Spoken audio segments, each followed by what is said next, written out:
러시아와 우크라이나 간 전운이 감돌면서 증시가 크게 흔들렸습니다. 코스피는 한 주간 0.12% 내린 2744.52에 거래를 마쳤습니다. 암호화폐 시장도 함께 출렁였습니다. 비트코인이 5천만 원 아래로 급락한 반면 금값은 8개월 만에 최고치를 찍었습니다.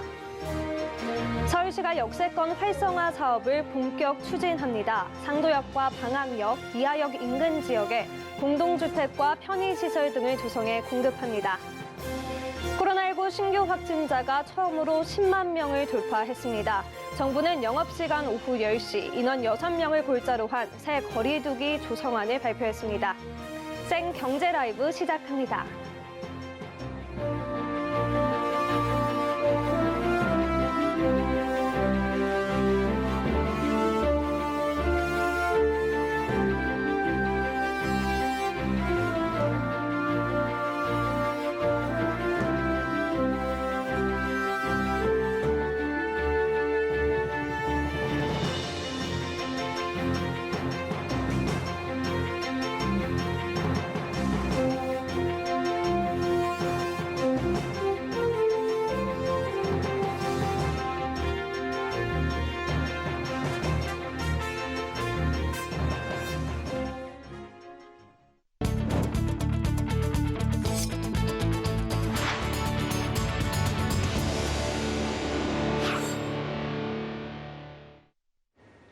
시청자 여러분 안녕하십니까? 생경제 라이브 최민정입니다.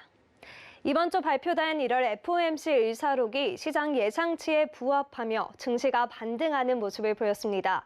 다만 러시아와 우크라이나의 전운이 다시 고조되면서 글로벌 증시 변동성도 함께 커졌습니다. 한 주간의 증시 흐름 윤혜림 기자입니다. 지난 16일 공개된 지난달 연방공개시장위원회 의사록에 따르면 최근 물가 상승률 지표가 계속해서 연준의 장기 목표치를 크게 웃돌고 예상보다 더 오래 지속되고 있다며 3월 금리 인상을 기정사실화했습니다. 다만 최근 라파엘 보스틱 에스더 조지 등 매파적인 FOMC 구성원들도 3월 기준금리를 공격적으로 올리기엔 아직 이르다는 입장을 밝혔고 시장에서는 3월 기준금리를 0.5%포인트 인상하는 방안도 우려했던 만큼 충격은 크지 않았습니다. 한편 현지 시간 17일 미국 증시는 러시아와 우크라이나 간 전쟁 공포감이 재차 확대되자 일제히 급락했습니다. 여기에 조 바이든 미국 대통령이 이날 기자회견을 통해 러시아가 우크라이나를 침공할 가능성이 매우 높다고 경고하자 국내 증시도 상승분을 반납하는 모습을 보였습니다. 이에 코스피는 한 주간 0.12% 내린 2744.52포인트에 코스닥은 0.49% 오르며 881.71포인트에 거래를 마쳤습니다. 한 주간 수급 동향을 살펴보면 코스피는 개인이 매도한 가운데 기관과 외국인이 매수했고 코스닥도 개인은 매도, 기관과 외국인이 매수하며 지수 하락을 방어했습니다. 증시 변동성이 높아진 상황에서도 호실적과 물류 대란 수혜가 지속될 것이란 전망에 이번 주 해운주의 상승이 두드러졌습니다. HMM은 지난해 7조 3,775억 원의 영업이익을, 대한해운도 2,039억 원의 영업이익을 올리며 사상 최대 실적을 경신했습니다. 다음 주 국내 증시에 대해서 증권업계는 러시아의 군사학적 리스크가 추가적으로 부각되지 않는다면 점진적인 외국인의 매수 가능성이 높은 시기라고 말했습니다. 이에 주가 레벨이 높지 않고 내수 소비 기대감이 높아지고 있는 상황에선 리오프닝주 중에서도 운송과 IT주에 관심을 둘 필요가 있다고 조언했습니다. 서울경제TV 윤혜림입니다. 역대급 호실적과 물류 대란으로 해상운임이 치솟으며 해운주들의 주가가 거침없이 오르고 있습니다. 지난해 유례없는 호황기를 맞이한 해운 업황이 올해도 지속될 거란 전망이 나오고 있습니다. 배요한 기자입니다. 전일 국내 최대 해운사 HMM은 지난해 매출이 전년 대비 115% 늘어난 13조 7,900억 원, 영업이익은 7조 3,700억 원으로 약 7배 증가했다고 발표했습니다. 매출과 영업이익 모두 역대 최고치입니다. 호실적을 발표한 당일 HMM의 주가는 10% 급등했고 이 기세를 몰아 오늘도 6% 강세 마감했습니다. 펜오션, 대한해운, 흥하해운 등 다른 해운주들도 잇따라 호실적을 발표하며 3주 사이에 주가가 20%에서 30%가 뛰었습니다. 해운주들의 주가가 급등한 배경에는 컨테이너 운임료의 주요 지표 중 하나인 상하이 컨테이너 운임지수가 고공행진을 지속하고 미국의 항만 적체 현상으로 실적 기대감이 커지고 있기 때문입니다. 상하이 컨테이너 운임지수는 지난해 4월 2,500선까지 떨어졌지만 현재 5,000선에서 움직이며 10개월 사이에 2배가량 올랐습니다. 남인식 이베스트 투자증권 연구원은 미국 내륙에서 병목 현상이 지속되면서 컨테이너 박스 회전율이 낮기 때문에 운임지수 하락폭은 제한적일 것으로 판단한다며 3월 이후부터는 물동량 증가 영향으로 운임지수가 상승할 것이라고 분석했습니다. 해운업계에 대한 증권가의 눈높이도 높아지고 있습니다. 신영증권은 HMM의 목표 주가를 종전 27,000원에서 33,000원, 신한금융투자는 페노션의 목표가를 기존 7,000원에서 7,800원으로 올려 잡았습니다. 신한금융투자는 보고서를 통해 3월 이후 본격화될 중국 부양책 효과로 물동량 추정치 상향이 예상된다며 올해도 수급 개선에 따른 추세적 운임 상승이 가능하다고 말했습니다. 서울경제TV 배유한입니다. 한국거래소가 오늘 신라젠에 대해 상장 폐지 여부를 심의합니다. 한국거래소가 오늘 신라젠에 대해 상장 폐지 여부를 심의합니다. 심의에선 상장 유지, 상장 폐지 또는 개선 기간 부여 중 하나가 결정될 전망입니다. 상장 폐지가 나오더라도 15일 이내 이의 신청을 하면 최종 심의에 속하는 2차 코스닥 시장위원회의 심의를 받을 수 있습니다. 거래소는 지난달 18일 상장 실질심사 1심격인 기업심사위원회에선 신라젠의 상장 폐지를 결정한 바 있습니다. 신라젠은 문흥산 전 대표를 포함한 전현직 경영진의 횡령과 배임으로 2020년 5월부터 주식 거래가 정지됐습니다. 지난 2020년 말 기준 신라젠의 소액 주주는 약 17만 명으로 거래소의 결정에 촉각을 곤두세우고 있습니다. 다시 고개를 든 우크라이나 리스크에 암호화폐 시장이 출렁이고 있습니다. 암호화폐는 급락한 반면 안전자산을 선호하는 투자 심리는 커지면서 금값이 8개월 만에 최고치를 찍었습니다. 윤다혜 기자입니다. 국내 암호화폐 시장에서 비트코인은 5천만 원 선을 내어주며 하락세를 보이고 있습니다. 오늘 오후 2시 기준 국내 암호화폐 거래소 업비트에서 비트코인은 24시간 전보다 6.39% 내린 4,924만 6천 원으로 5천만 원 선이 붕괴됐습니다. 비트코인 가격이 4천만 원대로 떨어진 건 지난 4일 이후 14일 만입니다. 시총 2위인 이더리움도 8% 넘게 하락하는 모습을 보였습니다. 러시아와 우크라이나 간 지정학적 긴장감이 지속되면서 위험자산 선호 심리가 급격히 위축된 것으로 풀이됩니다. 러시아가 우크라이나를 침공할 경우 비트코인이 현재 수준에서 15% 추가 급락할 수 있다는 전망도 나왔습니다. 마켓워치에 따르면 외환 중개업체 오한다의 에드워드 모야 수석 전략가는 실제로 전쟁이 일어나면 비트코인 가격이 큰 폭으로 하락할 것이라며 전쟁 우려 속에 비트코인의 가격은 10에서 15% 이상 급락할 가능성이 크다고 관측했습니다. 암호화폐의 위험성을 경고하는 내용이 담긴 미국 연방준비제도 연준의 의사록이 공개된 점도 비트코인 하락에 일조한 것으로 보입니다. 반면 안전자산으로 여겨지는 금값은 급등해 8개월 사이 최고치를 기록했습니다. 현지 시간 17일 금선물은 시카고 상품거래소에서 전 거래일보다 1.6% 상승한 온수당 1,902달러를 기록했습니다. 서울경제TV 윤다입니다.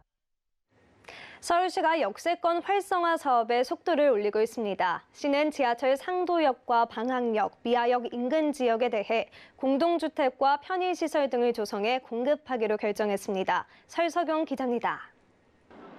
서울시가 지하철 인근의 주택과 편의시설을 공급하는 역세권 활성화 정책에 속도를 내고 있습니다. 시는 어제 제2차 도시건축 공동위원회 수권소위원회에서 동작구 상도동과 도봉구 도봉동, 강북구 미아동 등 역세권 지구단위 계획안 3건을 수정 가결했습니다. 이에 따라 동작구 상도동 일대인 7호선 상도역 역세권에는 지하 4층에서 지상 35층 규모의 공동주택단지 1,080세대가 들어섭니다. 이 중 294세대는 공공주택으로 건립될 예정입니다. 청년 창업 지원 등을 위한 공공업무시설, 공공체육시설, 키움센터, 공원 등도 조성됩니다. 또 시는 도봉구 도봉동에 위치한 방학역 일대 택시 차고지 부지에는 공공임대주택 35세대와 보건지소를 공급하기로 했습니다. 강북구 미아동 미아역 일대에는 공공임대주택 36세대를 포함한 도시명 주택 260세대와 거점형 키움센터, 청소년 문화수련시설이 조성됩니다. 방학역과 미아역 일대에는 역세권 활성화 사업 방식이 적용됩니다. 역세권 활성화 사업은 입주 요건을 만족하는 역세권 토지의 용도 지역을 상향해 용적률을 높여주고 증가한 용적률의 50%를 활용해 지역에 필요한 생활 서비스 시설과 공공 임대 시설을 확충하는 사업입니다. 서울시는 현재 20개 지역을 대상으로 역세권 활성화 사업을 추진하고 있습니다.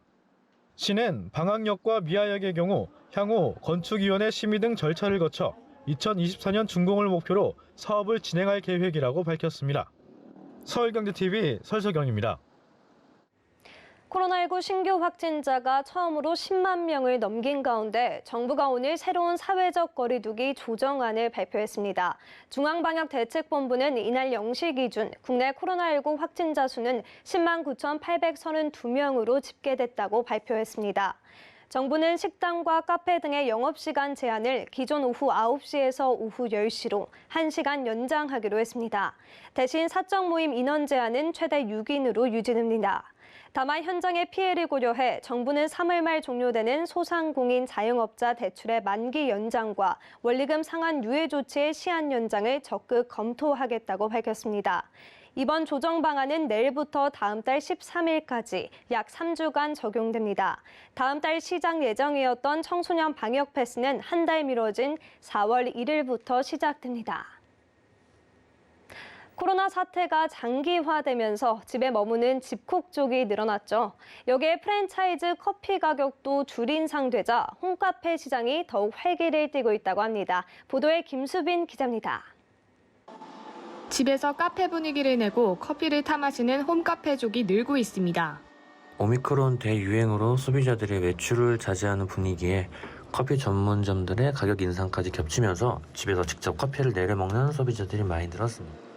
올해 커피 프랜차이즈는 커피 원두 가격 부담이 강해지자 스타벅스를 시작으로 제품 가격을 줄 인상한 바 있습니다.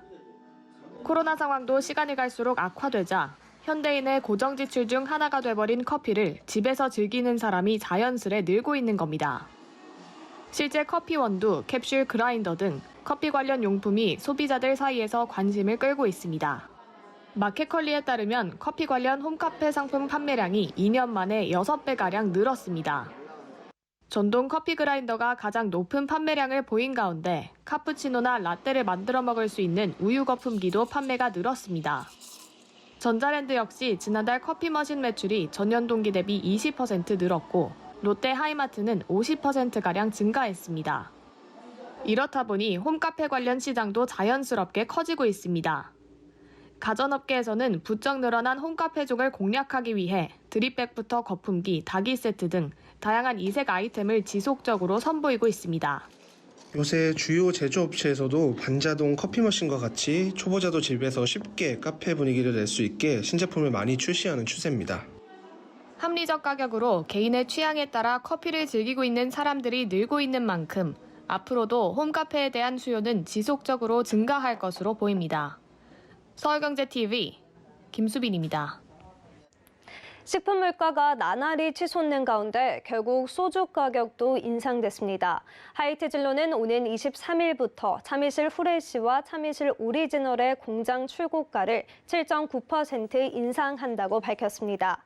2019년에 나온 진로 또한 같은 비율로 상향 조정됐습니다. 다만 일품진로는 프리미엄 소주 시장의 활성화를 위해 가격 조정에서 제외됐습니다. 이번 인상은 360ml 병과 일부 페트류를 대상으로 약 3년 만에 이루어졌습니다. 하이트진로는 그간 인상분을 흡수하려고 노력했으나 원부자재 가격과 물류비, 공병 취급 수수료 등 전방위적으로 원가가 상승해 인상을 결정했다고 설명했습니다. 쿠팡이 직접 사서 직접 배송하는 차별화된 물류 프로세스를 구축해 친환경 로켓 배송 서비스에 속도를 내고 있습니다. 쿠팡은 4단계의 엔드-투-엔드 시스템을 통한 빠른 배송으로 차량 운행도 줄이고 유통단계별 포장 과정도 생략해 환경 부담을 줄였습니다. 여기에 직매입한 제품을 지역별로 효율적으로 적재해 물건 보호에 쓰이는 불필요한 과대 포장을 없앴고 배송 제품의 80% 이상은 박스 포장이 아닌 형태로 배송합니다. 특히 신선 제품은 재사용이 가능한 프레시백으로 배송돼 연간 약 1억 개에 달하는 스티로폼 상자 사용을 줄였다는 설명입니다. 아울러 친환경차를 일부 지역에 직접 투입해 환경 친화적 배송 혁신 구축에 힘을 쓰고 있습니다. 쿠팡 관계자는 온라인 쇼핑이 우리 삶의 일부로 자리 잡은 만큼 지속 가능한 환경 조성의 역할이 커지고 있다며 앞으로도 배송 기술 및 시스템 개발을 통해 친환경 트렌드를 선도할 것이라고 말했습니다. 현대자동차 그룹의 제네시스 브랜드가 캐나다 자동차 기자협회의 2022 올해의 차 3관왕에 올랐습니다. AJAC는 2022 올해의 차 중 최고의 프리미엄 소형차에 G70를 선정했습니다. 또한 최고의 프리미엄 중형 스포츠 유틸리티 차엔 GV70가, 최고의 프리미엄 대형 SUV엔 GV80가 이름을 올렸습니다. 캐나다 자동차 기자협회는 매년 투표를 통해 총 13개 부문에서 올해의 차를 선정해 발표합니다. 지난해 협회 소속 기자 50여 명이 250대 이상을 대상으로 20개 항목을 평가했습니다. 이에 대해 현대차 그룹은 G70는 성능과 디자인, GV70는 인테리어 디자인과 탑승 환경 제작 완성도에서 높은 평가를 받았다고 설명했습니다.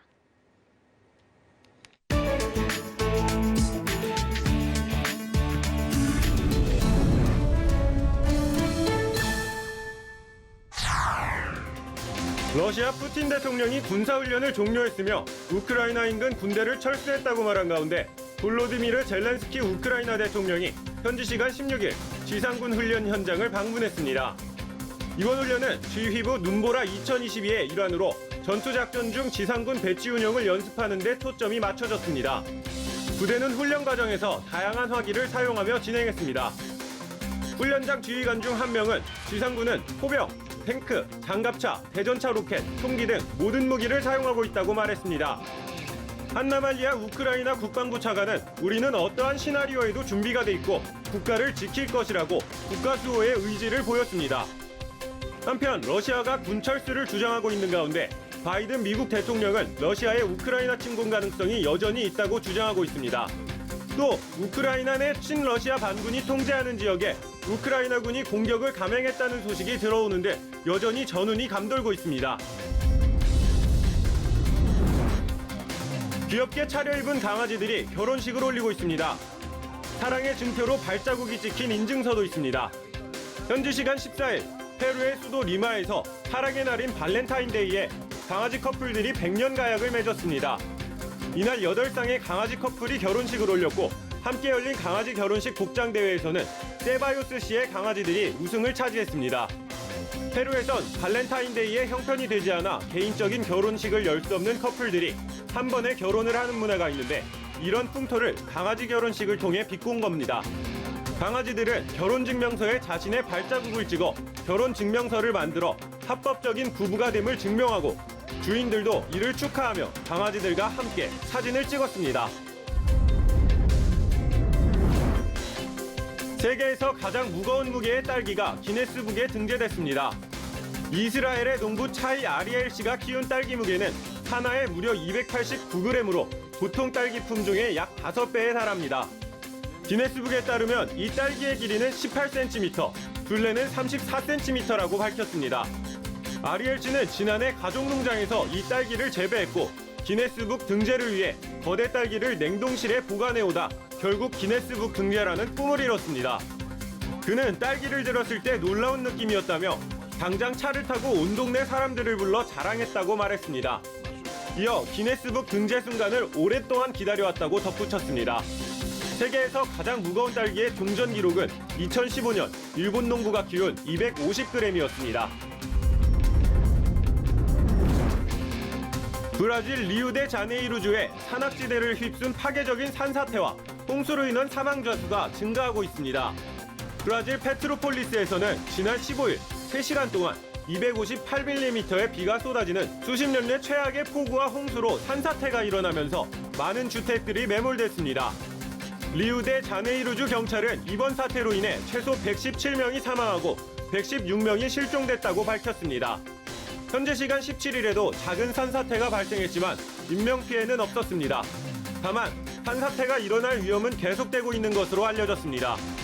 클라우디오 카스트로 주지사는 상황이 거의 전쟁 수준이라며 매몰된 지역을 파헤치는 것을 돕기 위해 주 정부의 모든 종장비들을 동원하고 있다고 말했습니다.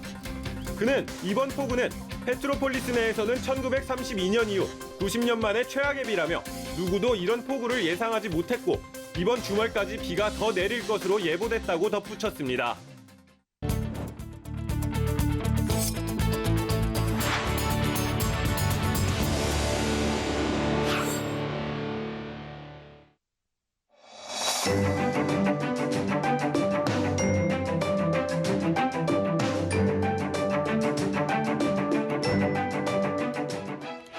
안녕하세요. K웨더 라이프스타일 예보 김단비입니다. 주말인 내일은 전국이 대체로 흐리다가 차차 개겠고요. 전라도와 경상남부, 제주도에는 비가 내리겠습니다. 예상되는 비의 양은 내일까지 제주도와 남해안에 10에서 20mm, 전라도와 경상남부에는 5mm 내외가 되겠고요. 수도권을 포함한 중부지방 곳곳으로는 눈발이 흩날릴 때도 있겠습니다. 모레는 전국이 대체로 맑겠지만 서해안과 제주도를 중심으로는 눈이 내리겠는데요. 잠시 주춤하던 추위는 모레인 일요일 아침에 다시 시작되겠습니다. 주말 맞아 외출하실 때 참고하시기 바랍니다. 한편 현재 동쪽 지방과 일부 수도권, 충청권과 전라 동부를 중심으로는 건조특보가 발효 중인데요. 그 밖의 지역도 대기가 건조하겠고 바람도 강하게 불면서 작은 불씨가 큰 불로 번지기 쉽겠습니다. 각종 화재 예방에 각별히 주의하시기 바랍니다. 내일 중부지방은 북쪽을 지나는 기압골의 영향을, 남부지방과 제주도는 제주도 남쪽 해상을 지나는 기압골의 영향을 받겠습니다. 다음은 자세한 지역별 날씨입니다. 중부지방의 아침 기온 서울과 대전 영하 4도로 시작하겠고요. 낮 기온은 서울 3도, 대전 5도, 춘천 4도를 보이겠습니다. 동해안 지방 강릉은 아침 기온 1도로 시작해서 낮 기온은 7도까지 오르겠고요. 속초의 낮 기온은 5도가 되겠습니다. 남부지방의 아침 기온 광주와 전주, 대구 영하 1도로 출발하겠고요. 낮 기온은 광주 5도, 전주 4도, 대구는 6도가 예상됩니다. 전해상의 물결이 최고 3에서 4m까지 매우 높게 일면서 현재 동해상을 중심으로 내려진 풍랑특보가 확대될 가능성이 높겠습니다. 일요일 아침 기온이 크게 내려가겠고요. 이후 당분간은 평년보다 낮은 기온 분포를 보이겠습니다. 급격한 기온 변화 속에 건강관리 잘해주시기 바랍니다. 날씨였습니다.